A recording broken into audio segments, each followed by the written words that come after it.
In this video, we're going to talk about the plasma membrane. The plasma membrane of cells is made up of something called phospholipids.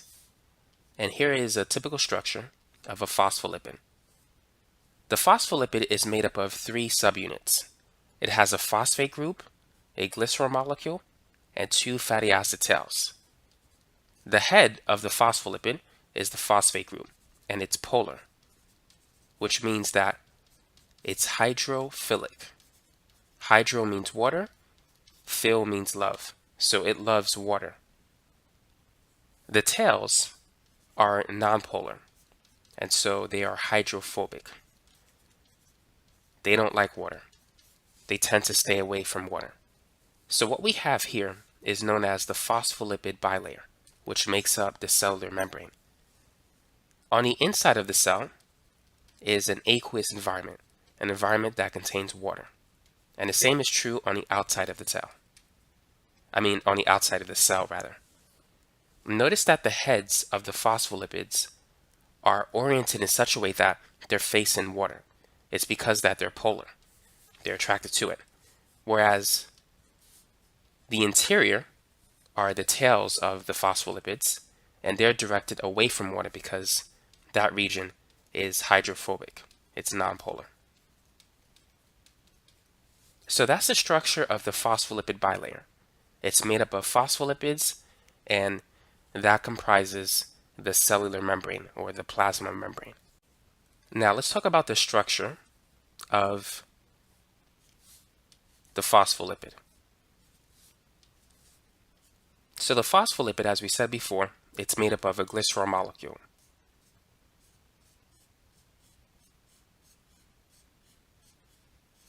And it contains two fatty acid nonpolar tails.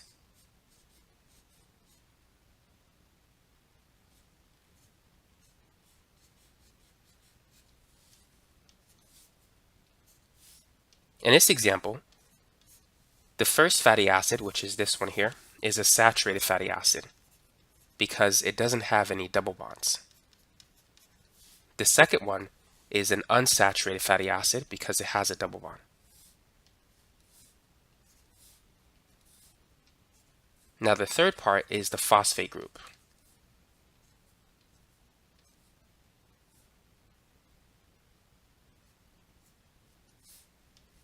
The phosphate group is attached to two carbons, which is also attached to a nitrogen atom with three other methyl groups on it.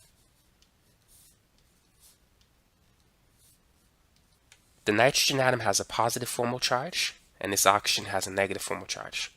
So that's the typical structure of a phospholipid. So this part here is the head of the phospholipid. That is the polar part. As you can see by the formal charges, it's going to be attracted to water. So it has a phosphate group, two carbons, and a trimethyl amine group. Well, this is technically an ammonium group since there's four carbons attached to that nitrogen atom. And these two fatty acid chains that are part of the phospholipid, that is the hydrophobic part of the molecule. So those are the two tails. That's the part that is oriented away from water. And in the middle, we have a glycerol molecule. I'm not sure what just happened there. So keep that in mind. The phospholipid is composed of a phosphate group, a glycerol molecule, and two fatty acid chains. The plasma membrane of a cell is described by the fluid mosaic model. The cell membrane is fluid in that the phospholipids and the proteins that are embedded in this membrane, they're free to move. They can move sideways, forwards, backwards.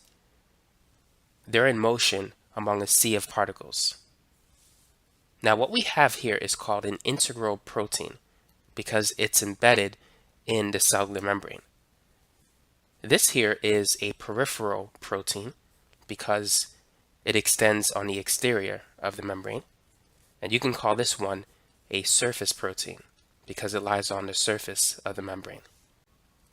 Now, on the cell membrane, you'll find carbohydrates attached to proteins. When you see that, this is called a glycoprotein.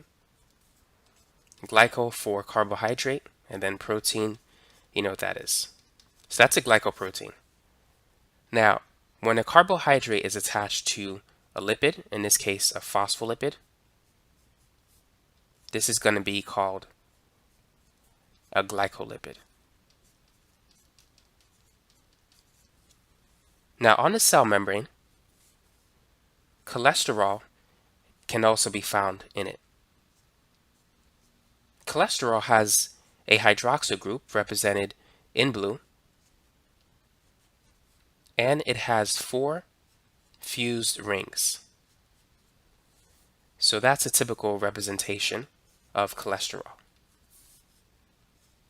The purpose of cholesterol on the cell membrane is to maintain the fluidity of the membrane. When the temperature goes down, the membrane will become rigid. The phospholipids will move closer to each other as the temperature decreases. So the fluidity of the membrane decreases. Cholesterol acts to increase the fluidity. So as these phospholipids move closer to each other under colder conditions, cholesterol acts as a spacer, keeping them pushed apart. Now when the temperature rises, the membrane can become too fluid, so cholesterol acts in such a way to decrease the fluidity of the membrane. So it keeps the phospholipids together when the temperature rises. So the purpose of cholesterol is to maintain the fluidity of the membrane.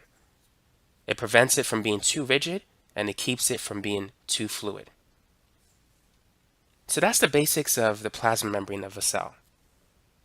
There's more to talk about it, but I just want to give you a brief introduction into it.